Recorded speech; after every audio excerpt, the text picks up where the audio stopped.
पीछे के कुछ दशकों से या कुछ चुनाव से दिल्ली की राजनीति के केंद्र में रहा है। अब अरविंद केजरीवाल का ये कहना है कि बीजेपी पूर्वांचली मतदाताओं को चीट कर रही है।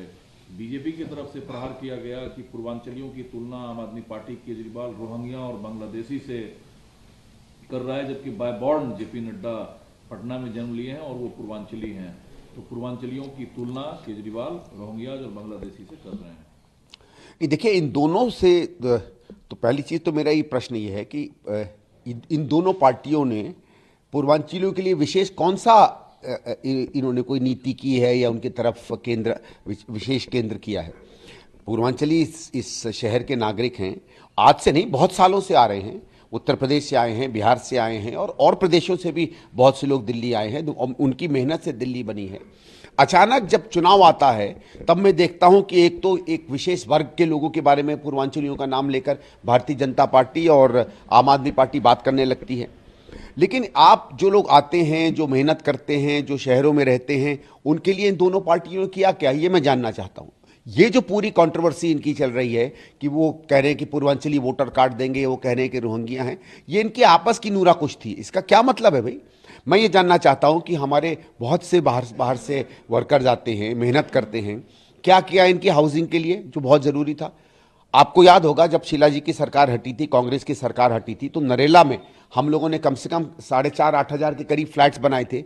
और वो उनके लिए जो ट्रांजिट लेबर के लिए है, ट्रांजिट लेबर यही लोग होते हैं। उन मकानों का क्या हुआ? टूट टाट के बिल्कुल खत्म हो गए। वो तो दिल्ली सरकार के मकान थे, दिल्ली सरकार को हैंडओवर हो गए थे। उसी के साथ वहाँ मुझे ठीक से याद नहीं आ रहा, बादली के आसपास भी कुल मिलाकर अगर माना जाए तो 40-45 हज़ार के करीब हाउसिंग हम लोगों ने बनाई थी। क्या किया उस हाउसिंग का? ना उनका आवंटन हुआ, ना उनका कोई इस्तेमाल हुआ, वो सड़गल गए। अगर आप वहाँ आज जाके देखेंगे तो करोड़ों की प्रॉपर्टी इन लोगों ने बर्बाद कर दी।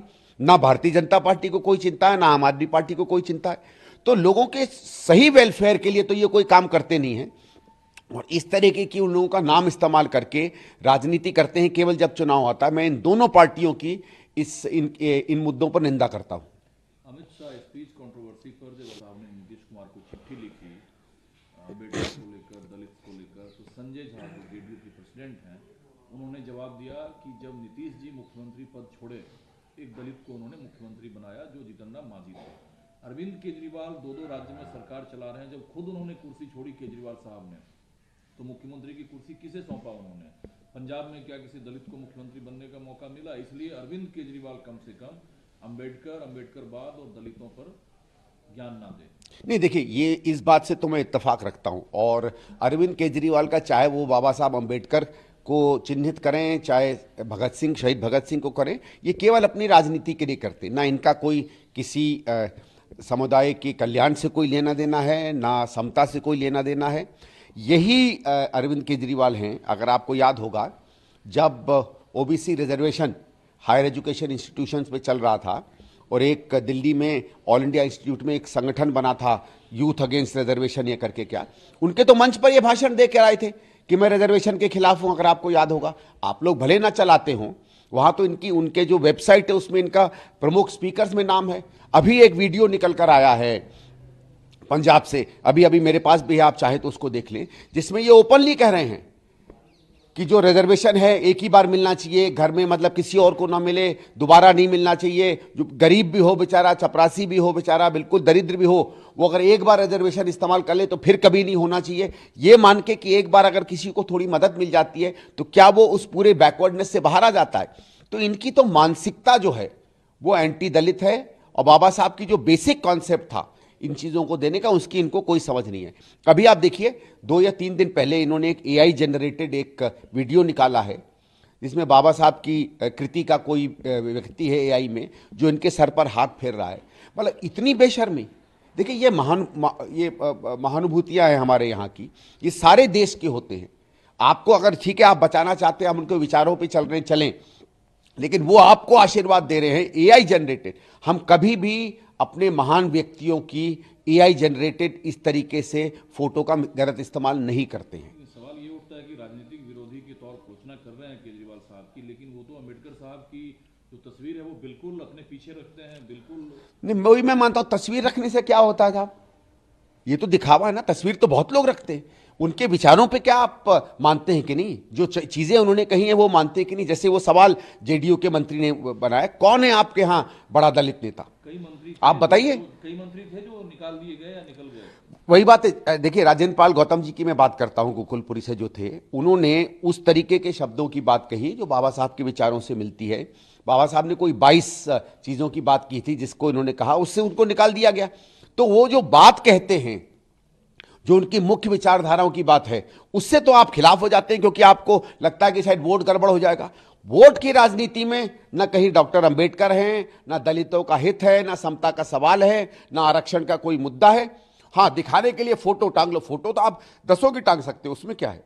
क्योंकि दिल्ली में दलित मतदाता काफी संख्या में है, खासकर जिस सीट से अरविंद हैं, तो क्या आप ये कह सकते हैं कि अरविंद केजरीवाल अंबेडकर विरोधी या दलित विरोधी है? इसमें तो साहब कहने की कोई बात ही नहीं है। ये तो जैसे मैंने कहा कि जब ये राजनीति में नहीं आए थे तो आरक्षण के खिलाफ जितने आंदोलन होते थे सब में ये भागीदारी करते थे। ये तो सरकारी अधिकारी होकर ऐसी जगहों में जाते थे जहां ये सरकार की नीतियों का विरोध करते थे। भाई, ये उस समय इनकम टैक्स के अधिकारी थे ना, जब यूथ अगेंस्ट रिजर्वेशन या क्या उस संस्था का मुझे ठीक से नाम नहीं याद आ रहा है, उसके मंच पर गए थे। आप राजनीतिक मंचों पे, एंटी रिजर्वेशन मंचों पे एक सरकारी अधिकारी होकर भी जा सकते हैं। तो क्या है आपका, कहां से आप इन चीजों का समर्थन कर रहे हैं? अभी आप एक वीडियो आपको शेयर करता हूं जो उन्होंने पंजाब में कहा है।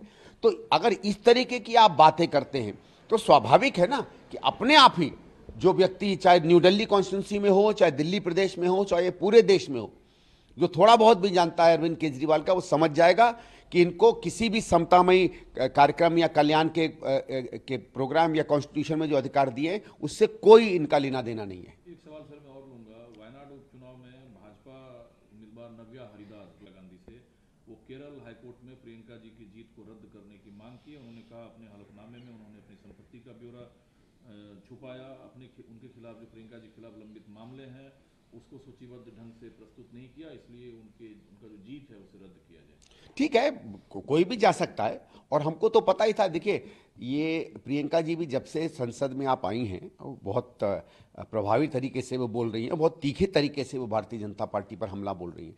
तो हम लोगों को तो लग ही रहा था कि कोई ना कोई मनगढ़ंत ये केस निकालेंगे। अभी आपने देखा राहुल जी का एक वाकया, उन्होंने उसका बिल्कुल कहानी दूसरी बना दी, उसी तरह करेंगे ये। क्योंकि घबराए हुए, डरे हुए हैं, इसलिए इस तरीके के वो चीज़ें अपनाते हैं। और अगर कोर्ट में गया है तो कोर्ट देखेगा ये सही है या गलत है। अपराध शाखा में मामला चला गया राहुल गांधी अपराध। नहीं, ठीक है, वो देखेंगे अपराध शाखा में कोई चीज़ गई है या नहीं गई, उसका ये मतलब थोड़ी कि अपराध हुआ है।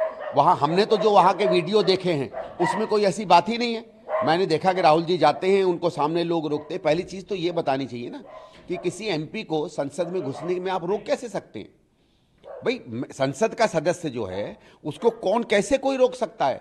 वहाँ तो यहाँ तक मुझे याद है जब मैं सांसद था कि उसको मेंबर माना जाता है, बल्कि आप सांसद ना भी रहें तो भी पार्लियामेंट हाउस में आपकी एंट्री है माना जाता है। आप हमेशा के लिए एक तरीके से संसद में जाने की आपको एक परमिशन मिल गई है। इस तरीके की एक रिस्पेक्ट जो है सांसदों को दी जाती है। और वहां लोग प्लेकार्ड खड़े होकर लोगों को रोक रहे हैं अंदर जाने के लिए, उसका क्यों नहीं संज्ञान लिया जाता? और जो राहुल जी का एक छोटी क्लिप आई है जब वो जाते हैं और भीड़ से फिर वापस आते हैं, वहां तो कहीं कोई हिंसा नहीं दिखी, वहां तो कोई लड़ाई झगड़ा नहीं दिखा।